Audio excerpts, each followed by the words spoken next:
नमस्कार दोस्तों, मैं हूं आपका दोस्त विपिन और स्वागत करता हूं आप सभी का तैयारी विद विपिन में। तो दोस्तों, आज है 7 अक्टूबर 2020 और हम बात करेंगे आज के इंपॉर्टेंट करंट अफेयर्स की। आज के सेशन को शुरू करूं तो रोज मैं कहता हूं, आज भी आपसे कहूंगा, अगर नए हो चैनल पे तो सब्सक्राइब जरूर करना और बेल आइकन साथ में जरूर प्रेस कर लेना ताकि हर एक वीडियो का प्रॉपर नोटिफिकेशन आपको मिलता रहे। इसके अलावा अगर आप मुझे मैथ्स की क्लास मेरी करना चाहते हो तो आप मुझे अनअकैडमी पे फॉलो कर सकते हो।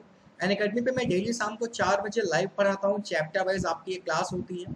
अगर इस क्लास को आप अटेंड करना चाहते हो तो उसके लिए आपको डाउनलोड करना होगा अपने मोबाइल पे अनअकैडमी के लर्निंग ऐप को। लॉग इन करिएगा। एसएससी गोल सेलेक्ट करने के बाद आप मुझे सर्च करेंगे, मेरा नाम जब आप यहाँ पे टाइप करेंगे, नाम है मेरा विपिन शुक्ला, तो मेरे प्रोफाइल ओपन होगी, मुझे फॉलो करिए और फॉलो करने के बाद डेली यहाँ पे 4 बजे क्लास होती है, इस क्लास को आप अटेंड कर सकते हैं। तो चलिए दोस्तों, शुरू करते हैं आज के अपने सेशन को और देखते हैं कौन कौन से इंपॉर्टेंट पॉइंट्स हैं जो आज के लिए इंपॉर्टेंट है, जो अपकमिंग एग्जाम के लिए इंपॉर्टेंट है। तो दोस्तों, सबसे पहले जो बात हो रही है वो ये हो रही है कि इस वर्ष किस क्षेत्र का नोबेल पुरस्कार की बात हो रही है। और आप जानते हो नोबेल पुरस्कार हमारे एग्जाम के लिए कितना ज्यादा इंपॉर्टेंट है। इस वर्ष किस क्षेत्र का नोबेल पुरस्कार संयुक्त रूप से वैज्ञानिकों हार्वे जे ऑल्टर, माइकल ह्यूटन और चार्ल्स एम राइस को देने की घोषणा की गई है। तो दोस्तों, ये जो तीनों वैज्ञानिक हैं, सबसे पहले तो मैं आपको बता दूं, ये तीनों वैज्ञानिक आपके चिकित्सा के क्षेत्र के हैं, डॉक्टर हैं तीनों। तीनों के नाम भी आपके लिए इंपॉर्टेंट हैं।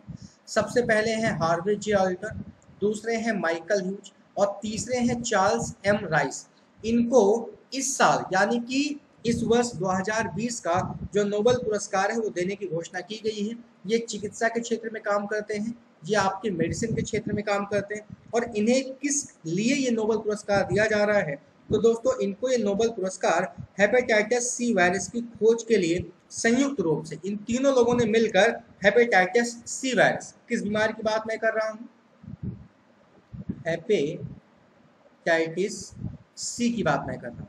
इस वायरस की इन लोगों ने संयुक्त रूप से खोज की है और खोज करने के बाद इनको इस क्षेत्र में ये पुरस्कार दिया जाएगा। और यह पुरस्कार इनको 10 दिसंबर को डायनामाइट की खोज करने वाले महान वैज्ञानिक अल्फ्रेड नोबेल की पुण्यतिथि पर दिया जाएगा। कब दिया जाएगा इनको? ये इनको दिया जाएगा 10 दिसंबर 2020। और 10 दिसंबर 2020 है क्या? तो 10 दिसंबर 2020 को डायनामाइट की खोज करने वाले महान वैज्ञानिक अल्फ्रेड नोबेल की आपने बात सुनी होगी। अल्फ्रेड नोबेल को आप जानते ही होंगे, अगर नहीं जानते हैं तो जान लीजिए, इन्होंने ही डायनामाइट की खोज की थी। इनकी पुण्यतिथि पर दिया जाएगा। तो नोबेल पुरस्कार इस साल चिकित्सा के क्षेत्र में किसको मिला? तो हार्वे जे ऑल्टर को मिला, माइकल ह्यूटन को मिला और चार्ल्स एम राइस को मिला। इनको कंबाइंड तरीके से मिला है, तीनों को अलग अलग नहीं मिलेगा। एक ही नोबेल प्राइज होगा, उसमें तीनों का अपना बंटवारा कर लेंगे। ठीक है, चलिए नेक्स्ट पॉइंट पे चलते हैं। नेक्स्ट पॉइंट दोस्तों ये है, स्वच्छ भारत पुरस्कार 2020 में कौन सा राज्य पहले स्थान पर रहा? ये बहुत इंपॉर्टेंट है। यहाँ पे बात हो रही है गुजरात की। दोस्तों, अगर गुजरात की बात करें तो 2020 में गुजरात पहले, और आपका यूपी, अगर हम यूपी की बात करें तो यूपी आपका सेकंड यानी कि दूसरे स्थान पर रहा। स्वच्छ भारत पुरस्कार में सबसे पहले स्थान पे यूपी, दूसरे स्थान पे आपका उत्तर प्रदेश रहा। सरकार ने स्वच्छ सुंदर सामुदायिक शौचालय हो गए और गंदगी ना हो, इन सब के लिए टोटल 3 मिशन चालू किए थे। जबकि जिला स्तर पर स्वच्छता के लिए तमिलनाडु के तिरुनलवेली को पहला पुरस्कार मिला है। यानी कि स्टेट की बात करें तो स्टेट में जो पहला है वो आपका गुजरात है, सेकंड आपका यूपी है। अगर हम डिस्ट्रिक्ट लेवल की बात करें तो डिस्ट्रिक्ट लेवल में जो पहला पुरस्कार मिला है दोस्त, वो मिला है तमिलनाडु। तमिलनाडु तो आपका स्टेट हो गया, तमिलनाडु का एक डिस्ट्रिक्ट है, मैं नाम लिख देता हूँ, तिरुनलवेली,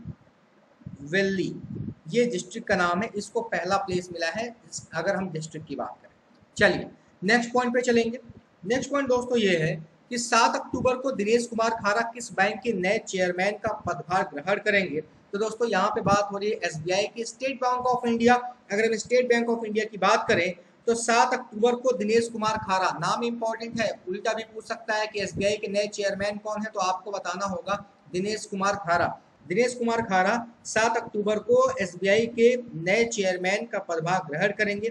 जबकि एचडीएफसी बैंक के नए मैनेजिंग डायरेक्टर की भी नियुक्ति होगी, जिसके लिए आरबीआई ने शशिधर जगदीशन के नाम पर मंजूरी दी है। यहाँ पे मैं आपको एक क्वेश्चन और बता देता हूँ। अगर हम एचडीएफसी बैंक के एमडी की बात करें तो एचडीएफसी बैंक के एमडी की भी नई नियुक्ति होगी और इसके लिए जो इंडियन गवर्नमेंट है उसने किसको सजेस्ट किया है, तो शशिधर जगदीशन, नाम लिख देता हूं, शशिधर जगदीशन को। ठीक है, ध्यान रखिएगा, दोनों इंपॉर्टेंट है। यहाँ पे बात हो रही है एसबीआई की, एसबीआई का पदभार कौन संभाल रहे हैं, चेयरमैन का दिनेश कुमार खारा। एचडीएफसी के लिए किसके नाम को सजेस्ट किया गया है, शशिधर जगदीशन को। नेक्स्ट पॉइंट पे चलेंगे। नेक्स्ट पॉइंट दोस्तों ये है, भारत के सबसे बड़े पोर्ट डेवलपर कृष्णपट्टनम पोर्ट पर कंपनी लिमिटेड को किसने 12,000 करोड़ रुपए में खरीद लिया है। तो दोस्तों यहाँ पे बात हो रही है किस कंपनी की, तो यहाँ पे बात हो रही है आपकी Adani ports and special economic zone limited. Adani की कंपनी है जिसने सबसे बड़े port developer Krishnapatnam port company limited को 12,000 रुपए में खरीद लिया है। ये कंपनी जो है, इस कंपनी में जो अडानी के साथ डील हुई है, उस डील में ये कहा गया कि अडानी कंपनी की इस कंपनी के साथ 75% की हिस्सेदारी होगी, 75% की हिस्सेदारी होगी। ये कंपनी है कहाँ, तो ये आंध्र प्रदेश में है दोस्तों, आंध्र प्रदेश के दक्षिणी हिस्से में। तो अभी पूछा गया है कि इस कंपनी को खरीदा किसने है, तो खरीदा है Adani ports and special economic zone limited ने। और कितने इनकी हिस्सेदारी होगी, तो इनकी 75% टोटल हिस्सेदारी होगी। नेक्स्ट पॉइंट पे चलेंगे।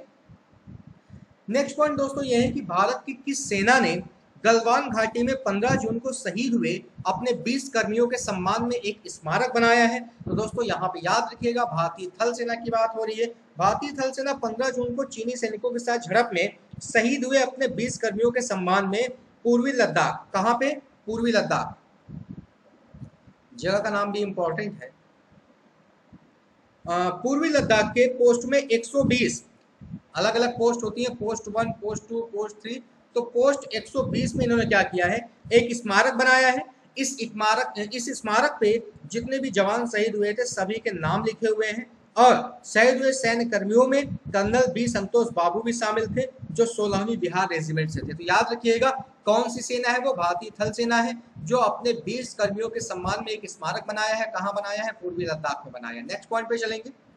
नेक्स्ट पॉइंट दोस्तों ये है कि रिलायंस लाइफ साइंसेज ने करीब कितने घंटे में कोविड-19 की जांच का रिजल्ट देने वाली RT-PCR किट विकसित की है। दोस्तों ध्यान रखिएगा, रिलायंस लाइफ साइंसेज की बात करें तो इन्होंने 2 घंटे में, कितने घंटे में, 2 घंटे में कोविड-19 की जांच का रिजल्ट देने वाली RT-PCR किट विकसित की है। वैज्ञानिकों ने भारत में कोरोना वायरस से 100 से अधिक जीनोम अनुक्रम का विश्लेषण करने के बाद यह RT-PCR किट तैयार की है। रिलायंस के वैज्ञानिक ने इसे आर ग्रीन किट का नाम दिया है। इस किट के प्रदर्शन के लिए ICMR से मान्यता भी मिल गई है।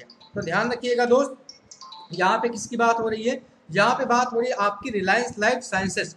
रिलायंस लाइफ साइंसेज के जो वैज्ञानिक है इन्होंने कोविड-19 की जांच करने वाली एक किट तैयार कर दी है और ये किट आपका 2 घंटे में रिजल्ट दे देगी। नेक्स्ट पॉइंट पे चलेंगे। नेक्स्ट पॉइंट दोस्तों ये है कि इसरो ने अपने किस मिशन को फ्रांसीसी अंतरिक्ष एजेंसी CNES की भागीदारी के साथ वर्ष 2025 में शुरू करने की तैयारी की है। तो दोस्तों यहाँ पे बात हो रही है शुक्र मिशन की। किस मिशन की बात हो रही है, शुक्र मिशन की बात हो रही है। अगर इसरो की बात करें तो इसरो ने अपने शुक्र मिशन को फ्रांसीसी अंतरिक्ष agency CNES the space centre for space studies, ये जो आप देख रहे हो CNES, इसका फुल फॉर्म है the space centre for space studies. मैं नाम नहीं लिख रहा हूँ, बस बोल रहा हूँ, अगर आप नोट करना चाहो तो नोट कर लीजिएगा। इनके साथ 2025 में शुरू करने की तैयारी की है। CNES ने कहा कि अंतरिक्ष अन्वेषण के क्षेत्र में जो फ्रांस इसरो के एक मिशन में भाग ले रहा है जो कि शुक्र के लिए वर्ष 2025 में लॉन्च होने वाला है। तो याद रखिएगा दोस्त, इसरो ने अपने किस मिशन के लिए, अपने शुक्र मिशन के लिए फ्रांसीसी अंतरिक्ष एजेंसी के साथ भागीदारी की है और ये 2025 में शुरू होगी। नेक्स्ट पॉइंट पे चलेंगे। नेक्स्ट पॉइंट दोस्तों ये है, निम्न में से किस राज्य के उच्च न्यायालय के पूर्व न्यायाधीश न्यायमूर्ति अनंत कुमार सुरेंद्र देव का हाल ही में निधन हो गया। तो दोस्तों याद रखिएगा, गुजरात उच्च न्यायालय की बात यहाँ पे हो रही है। गुजरात उच्च न्यायालय के पूर्व न्यायाधीश थे जिनका नाम है न्यायमूर्ति अनंत कुमार सुरेंद्र राय देव। इनका हाल ही में निधन हो गया। दिसंबर 1957 में जन्मे थे। 1944 में वकील के रूप में अपना पेशा शुरू किया था और 2004 में एक उच्च न्यायालय के न्यायाधीश के रूप में नियुक्त हुए थे। तो कहाँ से थे, गुजरात उच्च न्यायालय से थे। नाम भी याद रखिएगा, नाम भी आपके लिए इंपॉर्टेंट है। नेक्स्ट पॉइंट पे चलेंगे दोस्तों। 9वां नंबर क्वेश्चन यहाँ से ये बन रहा है कि भैया श्री पीयूष गोयल ने किस रेलवे स्टेशन का नाम बदलकर सिद्धार्थ नगर रेलवे स्टेशन कर दिया है। दोस्तों सिद्धार्थ नगर में एक जगह है जिसका नाम है नौगढ़। और इन्होंने क्या किया है, इन्होंने नौगढ़ रेलवे स्टेशन का नाम बदल के ही सिद्धार्थ नगर रेलवे स्टेशन कर दिया है। आप जानते हो रेल वाणिज्य उद्योग मंत्री पीयूष गोयल है इस समय, जिन्होंने नौगढ़ रेलवे स्टेशन का नाम बदलकर सिद्धार्थ नगर रेलवे स्टेशन कर दिया है।